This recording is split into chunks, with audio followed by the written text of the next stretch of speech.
Baik, Assalamualaikum warahmatullahi wabarakatuh. Perkenalkan, saya dengan Endioris Sadira dari kelas 11F. Nah, jadi kali ini saya akan membahas mengenai pemanasan global. Nah, bagi teman-teman yang sepertinya masih bingung mengenai apa itu definisi dari pemanasan global, cara mengatasinya, atau solusi untuk mengatasi pemanasan global ini agar tidak terjadi secara berlebihan, kalian perlu menonton video ini. So, let's keep up watching.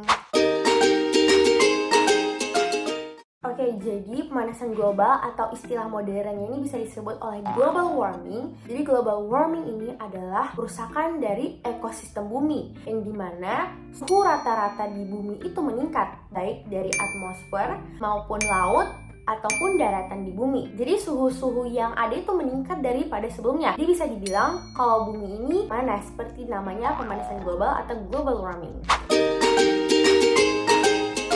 Jadi sebenarnya apa saja penyebab terjadinya pemanasan global ataupun global warming? Penyebabnya itu adalah efek rumah kaca. Teman-teman tahu tidak sih, rumah kaca yang biasanya banyak di jalan-jalan itu, gedung-gedung yang biasanya di setiap sisi itu dilapisi kaca, merupakan salah satu penyebab terjadinya global warming atau pemanasan global. Tapi teman-teman perlu garis bawahi, sebenarnya efek rumah kaca itu tidak terlalu berpengaruh buat pemanasan global. Namun apabila pembangunan dari rumah kaca ini terlalu banyak, maka hal tersebut akan membuat pemanasan global atau bisa disebut juga global warming.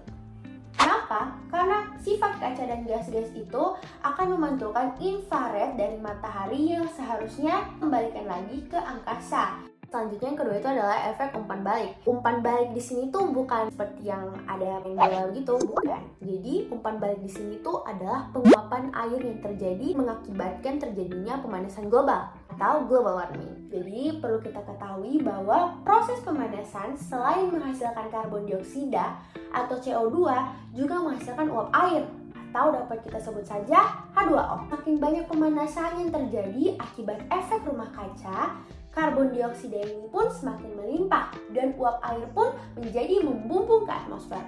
Solusi untuk mengurangi pemanasan global ini kita bisa mulai dari sekarang. Dan jadi apa saja solusinya sebenarnya? Pertama, kita perlu melakukan penghijauan atau kita bisa sebut reboisasi. Kita perlu menanam ulang pohon-pohon yang sudah ditebang atau sudah mulai mengurang di bumi kita ini. Kedua, kita perlu menggunakan bahan-bahan alternatif atau pengganti dari batu bara dan minyak bumi. Seperti kita perlu menggunakan energi matahari, air dan udara, dan sebagainya. Lalu yang ketiga, kita perlu mendaur ulang sampah-sampah agar sampah di bumi ini tidak terlalu banyak. Keempat, kita perlu memberikan pendidikan kepada orang-orang mengenai pemanasan global ini dan cara untuk mengatasinya agar pemanasan global ini tidak selalu meningkat setiap tahunnya. So, thanks for watching. Semoga hal-hal yang telah saya sampaikan itu berguna bagi kalian semua. Bye-bye!